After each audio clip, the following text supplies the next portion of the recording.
السلام علیکم ورحمۃ اللہ وبرکاتہ۔ محترم ناظرین، آئیے شخصیت نمبر 50 پر آج ہم ملاقات کراتے ہیں آپ لوگوں کو ایک ایسی شخصیت سے جو علمی دنیا میں بہت ہی مشہور اور معروف شخصیت ہے، امام سیوطی رحمہ اللہ۔ آپ کی کنیت ابو الفضل عبد الرحمن بن ابو بکر نام السیوطی 840 ہجری میں اسیوط نامی گاؤں میں پیدا ہوئے۔ ایسے گھرانے میں پیدا ہوئے جو علمی اور دینی گھرانہ تھا۔ آپ کے والد صاحب ایک بہترین عالم تھے اور بلند علمی درجے پر فائز تھے۔ آپ کی تربیت و پرداخت اس حالت میں ہوئی کہ آپ یتیم تھے۔ جب امام سیوطی رحمہ اللہ کے والد صاحب کا انتقال ہوا تھا تو آپ کی عمر 6 برس تھی۔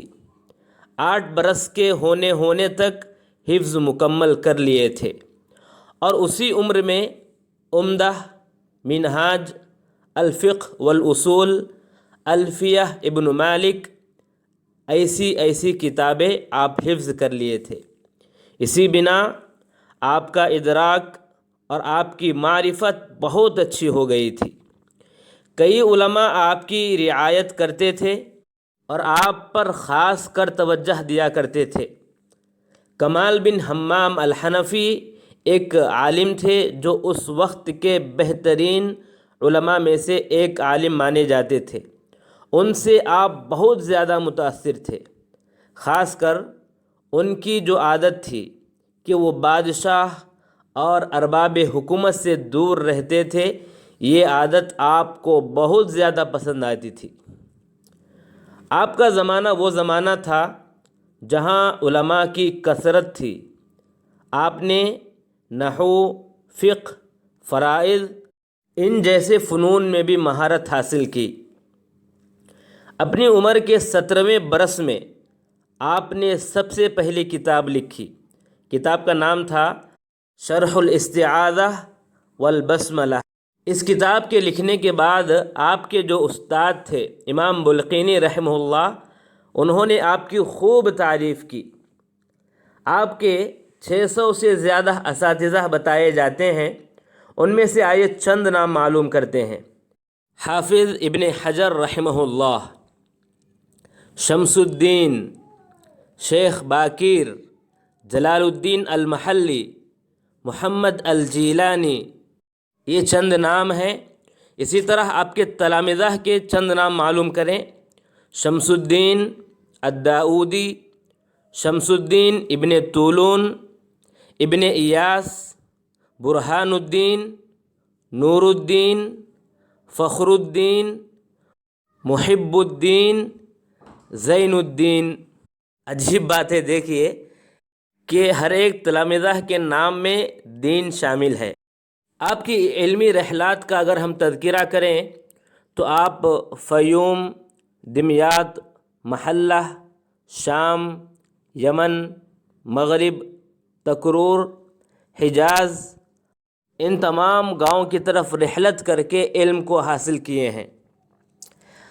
بلکہ جب حجاز گئے تھے تو زمزم کا پانی پیا اور پیتے وقت یہ دعا کی کہ سراج الدین بلقینی رحمہ اللہ کی طرح فقہ مجھے بھی حاصل ہو اور ابن حجر رحمہ اللہ کی طرح حدیث میں رتبہ میں بھی پاؤں۔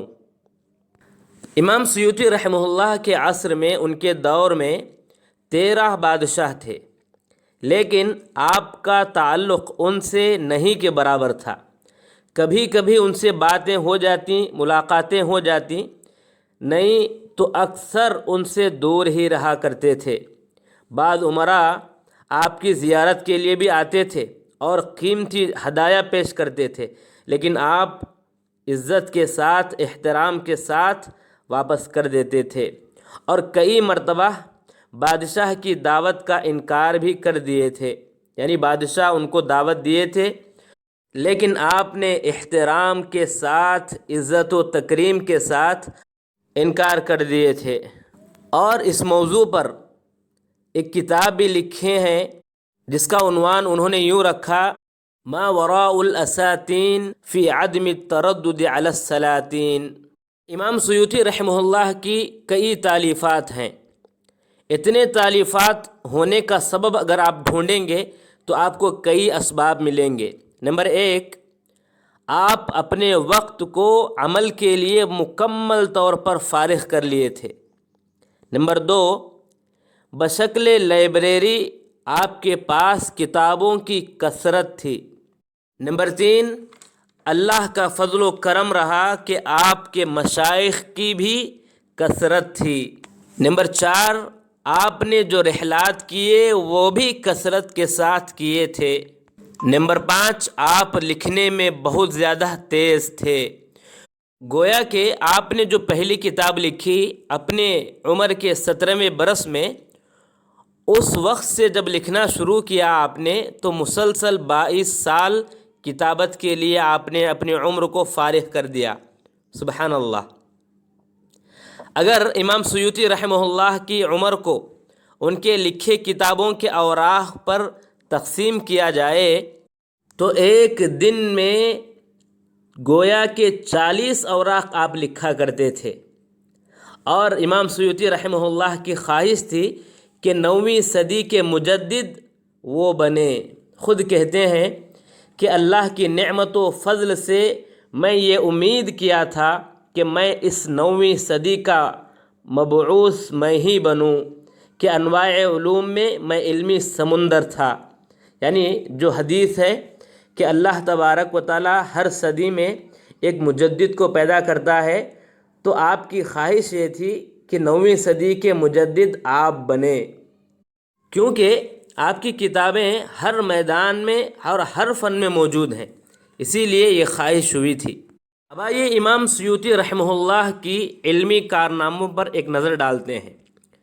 امام سیوطی رحمہ اللہ کی اتنی اور ایسی مؤلفات ہیں کہ آج کے مؤسسات اور مراکز بحوث بھی مال ہونے کے باوجود، علماء ہونے کے باوجود، جدید ذرائع ہونے کے باوجود، مصادر و مراجع ہونے کے باوجود، کمپیوٹر اس طرح کی چیزیں ہونے کے باوجود بھی ان کی طرح مؤلفات نہیں نکال سکتے۔ اس میں شک نہیں کہ امام سیوطی رحمہ اللہ کی جو تالیفات ہیں ان کے پیچھے اللہ کی توفیق شامل حال تھی، اور انہیں علمی خزانہ بھی خوب ملا تھا۔ وہ خود اپنے بارے میں فرماتے ہیں کہ تفسیر، حدیث، فقہ، نحو، معانی، بیان، بدیع، ان تمام علوم میں مجھے علم کا سمندر عطا کیا گیا تھا۔ امام سیوطی رحمہ اللہ نے اس علمی خزانے کو جو پایا، اگر ہم پانے کے اسباب پر غور کریں تو ہمیں معلوم ہوگا کہ امام سیوطی رحمہ اللہ کے اندر علم کا شوق، آگے بڑھنے کا جذبہ، میدان زندگی میں آگے رہنے کی خواہش، عام زندگی اور بیکار فارغ امور سے دوری، مصادر کی کثرت، اور آپ کے والد صاحب رحمہ اللہ کی چھوڑی ہوئی وہ لائبریری جن میں بڑی زبردست کتابیں موجود تھیں، یہ تمام اسباب ہیں جن کی وجہ سے آپ زبردست علمی صلاحیت والے بنے۔ ایک طرح سے اگر دیکھا جائے تو امام سیوطی رحمہ اللہ انسائکلوپیڈیا تھے، ایک مسئلے میں کئی اقوال اور منقولات جمع کر دیتے تھے۔ امام سیوطی رحمہ اللہ کی کتابوں میں آپ نے جو منہج اختیار کیا اور ان میں جو خصوصیات ہیں ان میں اگر غور کریں تو آپ کے ان کتابوں سے چند باتیں معلوم ہوتی ہیں۔ نمبر 1، نقل کرنے میں امانت کا خیال کرتے تھے۔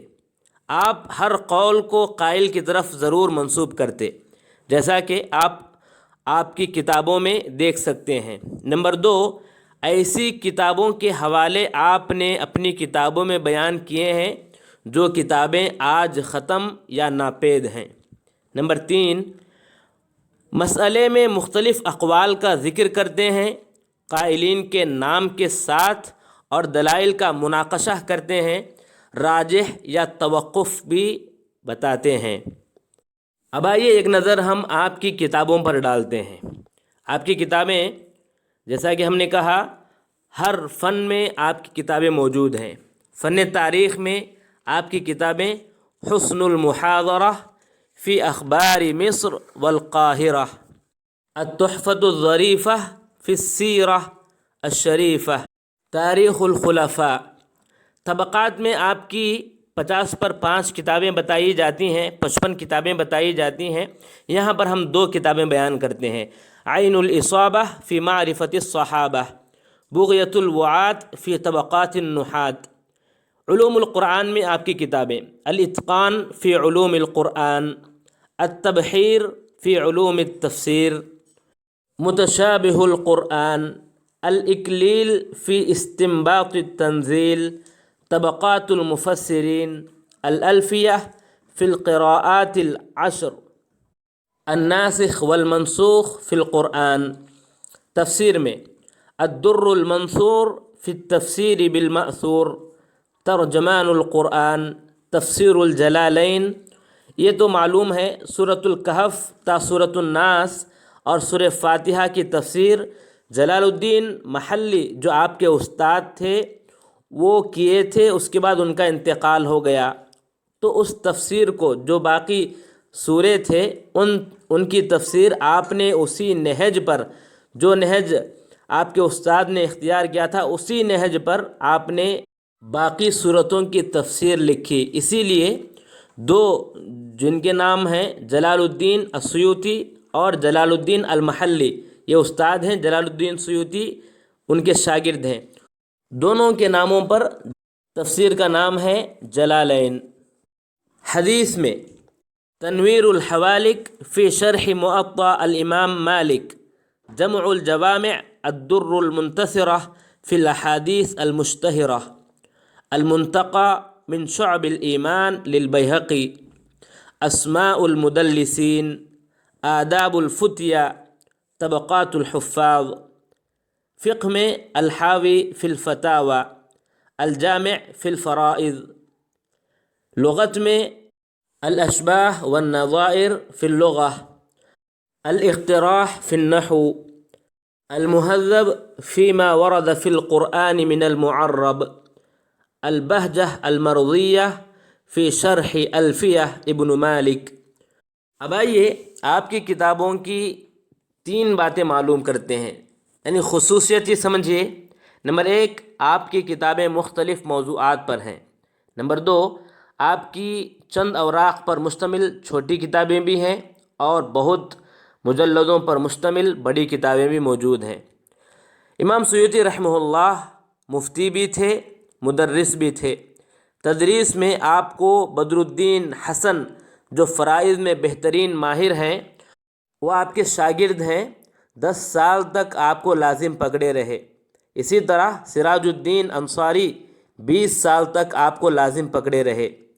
حافظ ابن حجر رحمہ اللہ کے انتقال کے بعد حدیث کا املا کرانا بھی آپ شروع کیے تھے۔